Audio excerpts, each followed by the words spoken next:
Takže jsme se na to vysrali, bo hodně lidí a nejsou peníze. Tak to uděláme. Jasný, no teď jo. Ale co Dušan, volá ti? Jo, jsem tam no. A tobě ne? Ty vole, já jsem mu napsal zprávu. On mi řekl, že mi zavolá za 15 minut a už je to 2 týdny a já tady 2 týdny sedím a čekám. Cože? Ještě od té doby nevolal. Ne, nevolal a furt čekám a nic, jakože nevím. Vidíme. Třeba nabíjí telefon, víš co? Dobrý, je to tak, no já nevím, no, ty vole.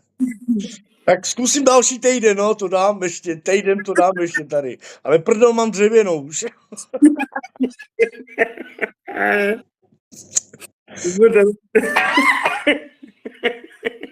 A za týden tam budu být takový mozole, vole. O leženíny budu, ne, o šedzeníny budu mít. Ty vole, není to tak, už pak se zeptám. Jo, zeptej se, ale já stejně budu končit teda, jo, já se jdu vykoupat a... Ale jdu s tou židlí, jako jdu do sprchy, víš co, abych furt byl prostě na ty židli přilepený, víš co. No, to je ono. Dobrý, tak jo, ale zatím čau.